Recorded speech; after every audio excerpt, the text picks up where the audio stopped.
ఓం శ్రీమాత్రే నమః.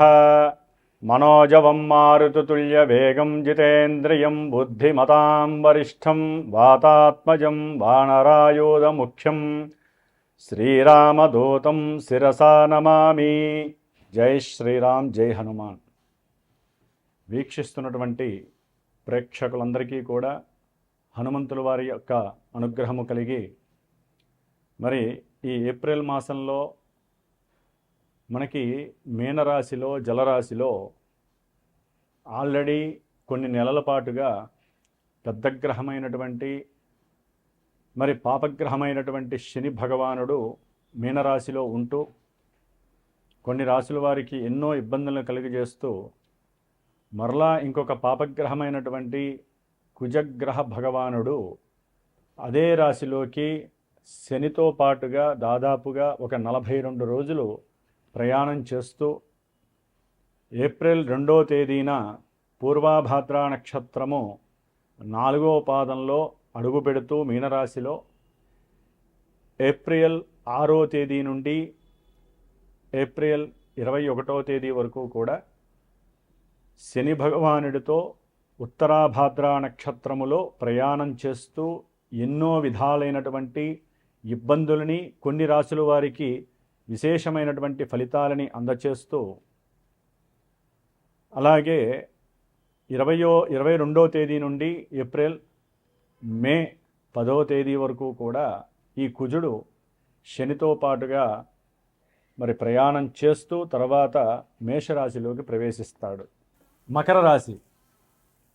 మకర రాశి వారికి ఏప్రిల్ 2వ తేదీ నుండి మే 10వ తేదీ వరకు కూడా ఈ 40 రోజులు చతుర్థ లాభాధిపతి అయినటువంటి కుజ భగవానుడు వీరి యొక్క జన్మ రాస్యాధిపతి ధనాధిపతి అయినటువంటి శని భగవానుడితో ఇరువురు కలిసి 2 పాపగ్రహాలు మీనరాశిలో 3వ స్థానంలో విక్రమ స్థానంలో ఉండటం అత్యంత శుభదాయకమైనటువంటి ఫలితాల్ని ప్రసాదిస్తోంది మకర రాశి వారికి. ముఖ్యంగా వీరు ఏదైతే సంకల్పించుకుంటారో ఒకంత అధికమైనటువంటి, అది ఆవేశంతో అనుకోండి, ఆలోచనతో అనుకోండి, ఏదైతే నిర్ణయాలు స్వయంగా తీసుకుంటారో ఆ నిర్ణయాల యందు పరిపూర్ణత, పరిపక్వత కలిగి ఫలితం 100% సిద్ధిస్తుంది మకర రాశి వారికి. ధైర్య సాహసాలతో వీరు చేసేటటువంటి ప్రతి ప్రయత్నము, ముఖ్యంగా ఉద్యోగపరమైనటువంటి విషయాలలో, ఇంటర్వ్యూలకి సంబంధించినటువంటి విషయాలలో వీరి యొక్క శక్తి అనిర్వచనమైనది అని అవతల వ్యక్తులు మిమ్మల్ని పొగిడేటటువంటి పరిస్థితి కనిపిస్తోంది ఈ యొక్క మకర రాశి వారికి.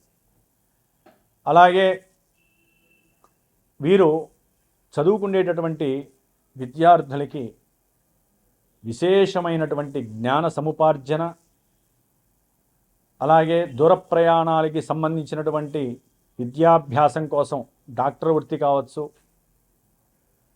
లేదా ఎలక్ట్రానిక్స్కి సంబంధించినటువంటి విద్య విషయంలో, మెకానిక్స్ సంబంధించిన విషయంలో కావచ్చు, ఏదో రకమైనటువంటి విద్యాభ్యాసానికి సంబంధించి ఉన్నతమైనటువంటి విదేశీ పర్యటన, విదేశాలకి సంబంధించినటువంటి విద్యా ప్రయత్నాలు సఫలీకృతం కావటం, అలాగే కొంతమందికి ఉన్న చోటనే కాస్త దూరంగా ఉన్నట్టుండి చక్కటి ఉద్యోగ పదవీ బాధ్యత కలిగి వీరు చేసినటువంటి ప్రయత్నానికి సరైనటువంటి ఫలితం కలిగి వీరి గృహంలో ఆనంద ఉత్సాహాలకి అతీతంగా ఉంటుంది. చక్కటి ధనము లభిస్తుంది. మిత్రుల యొక్క సహకారము, బంధుమిత్రుల యొక్క సహాయ సహకారాలు, తండ్రి గారి యొక్క ధన సహకారము వీరికి ఉన్నటువంటి కొన్ని అప్పులని తీర్చుకునేటటువంటి శక్తిని ప్రసాదిస్తోంది మకర రాశి వారికి. అలాగే వీరు ఏదైనా సరే గృహాలకి సంబంధించి, భూములకి సంబంధించి, వ్యవసాయ భూముల్ని కానీ అమ్మాలి అనేటటువంటి నిర్ణయం కూడా తలెత్తి, అది పిల్లల యొక్క చదువుల గురించి కావచ్చు, అప్పుల గురించి కావచ్చు, బంధువుల దగ్గర ఒకప్పుడు తీసుకున్న సహాయ సహకారాల వలన, లేకపోతే వీరు ఎవరికైనా ధనాన్ని ఇవ్వడానికి కావచ్చు, అదే తండ్రి గారికి కాస్త ఆరోగ్య విషయానికి సంబంధించి కావచ్చు, అమ్మకానికి పెట్టినప్పుడు చక్కటి లాభం కలగటానికి అవకాశాలు మెండుగా ఉన్నాయి. వీరు చేసేటటువంటి ప్రయత్నాలు కావచ్చు, ప్రయాణాలు కావచ్చు, చక్కటి సత్ఫలితాలను ఇస్తే అవకాశం కనిపిస్తోంది మకర రాశి వారికి. కాబట్టి వీరు ప్రయాణాల యందు ఎప్పుడైనా సరే దూర ప్రయాణాలకు కానీ, ఉద్యోగపరమైనటువంటి విషయాలకు కానీ, అప్పులు తీర్చే ప్రయత్నంలో ఆపదామపహర్తారం దాతారం సర్వసంపదాం లోకాభిరామం శ్రీరామం భూయో భూయో నమామ్యహం ఆంజనేయాయ నమః ఆంజనేయాయ నమః అనుకుంటూ ఒక్కసారి హనుమాన్ దండకం కానీ, హనుమాన్ చాలీసా కానీ చదువుకొని ఆ ప్రయత్నాలన్నీ కూడా ఆటంకాలు లేకుండా సఫలీకృతం చేసుకోండి. ఎందుకంటే ఇవన్నీ ఒక ఎత్తు, కుజశనులు పూర్తిగా శత్రుగ్రహాలు కాబట్టి వీటిల్లో ఎక్కడైనా ఫ్లక్చువేషన్స్ జరిగే అవకాశాలు కూడా ఉంటాయి. కాబట్టి గుర్తుపెట్టుకోండి, మీలో ఎంత ధైర్యం ఉన్నా, సాహసం ఉన్నా శని భగవానుడు మిమ్మల్ని కంట్రోల్ చేయడానికే చూస్తాడు. మీరు చేసే ప్రయత్నాలలో ఆలస్యాన్ని చిత్రీకరిస్తాడు.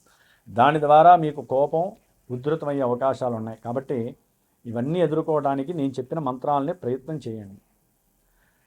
ఎందుకంటే ఇవన్నీ మనకి మకర రాశి వాళ్ళందరికీ ఇదే శుభాలు జరుగుతాయి అనుకోవటం ఒక అవివేకం. ఎవరి జీవితంలో ఎవరి లగ్నము వారికి, ఎవరి దశాంతర్దశలు వారికి జరుగుతూ ఉంటాయి. కొంతమంది విద్య కోసం ప్రయత్నం చేస్తారు, కొంతమంది వివాహాల కోసం, కొంతమంది అప్పులు తీరుస్తారు, కొంతమంది అప్పులు తీసుకుంటారు, వ్యాపార నిమిత్తమే అప్పులకి బ్యాంకులకు వెళ్తారు. ఒక్కోసారి అవి ఫలిస్తాయో లేదో వాళ్ళకి అర్థం కాదు జాతకంలో. కొంతమంది వివాహ ప్రయత్నాలు ఎందుకు ఆగిపోతున్నాయో తెలియదు, వివాహం చేసుకున్న తర్వాత కోర్టు సమస్యలు ఎందుకు వస్తాయో తెలియదు. గురువుగారు చూస్తే మకర రాశికి సూపర్గా ఉందని చెబుతారు. దూర ప్రయాణాలకు వెళ్దామని చెప్పి చదువురిచ్చే ప్రయత్నాలు చేస్తారు, కానీ జరగవు. ఈయన చూస్తేనేమో దూర ప్రయాణాలకు వెళ్తారనుకుంటారు. మరి జాతకం మిమ్మల్ని చూసుకుంటూ ఉంటుంది కదా, జన్మజాతకం. జాతకంలో దశలు అంతర్దశలు పూర్తిగా నెగిటివ్గా ఉన్నాయనుకోండి, గోచారం చల్లబడిపోతుంది, పూర్తిగా అది ఫలితాలను ఇవ్వదు. అక్కడ ఏదైతే సూచిస్తుందో శుభమైన ఇబ్బందులనైనా గోచారం దాన్ని ప్రతిబింబిస్తుంది, అంతే, కొంతవరకే చూపిస్తుంది. పూర్తిగా స్క్రీన్ మీద మీకు ఏది కనపడదు.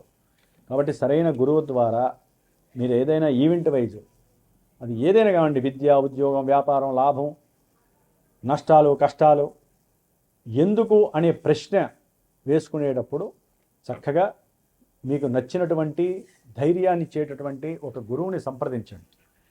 మీ జ్యోతిష్య శాస్త్రం ద్వారా, ఈ జ్యోతిష్య శాస్త్రం ద్వారా మీ జాతక పరిశీలన చక్కగా మీరు వినండి. ఇప్పుడు ఏం జరుగుతోంది, ఎలా ఉందో తెలుసుకోండి. మీకు జరుగుతున్న ఇబ్బందులను వాళ్ళకి తెలియజేయండి. సరైన పరిష్కారాలు చెబుతారో ఆచరించండి. అది హోమమా, జపమా, అభిషేకమా, దానాలా, అవన్నీ ఆయన ఎలా చెబితే అట్లా చేసుకోండి. అంటే వాటి యొక్క తీవ్రతను బట్టి ఏం చేయాలో చెప్పేదే గురువు. దాన్ని స్వీకరించండి, చక్కగా అనుభవించండి తృప్తిగా మకర రాశి వారు. కాబట్టి ఈ విధంగా మకర రాశి వారికి ఈ 40 రోజులు అనుకూలంగా ఉంది. చక్కగా నిత్యము ఒకసారైనా సరే హనుమాన్ చాలీసా చదవండి. మీకు వచ్చే అడ్డంకుల నుంచి ఆయనే మిమ్మల్ని రక్షిస్తాడు. జై హనుమాన్, జై శ్రీరామ్.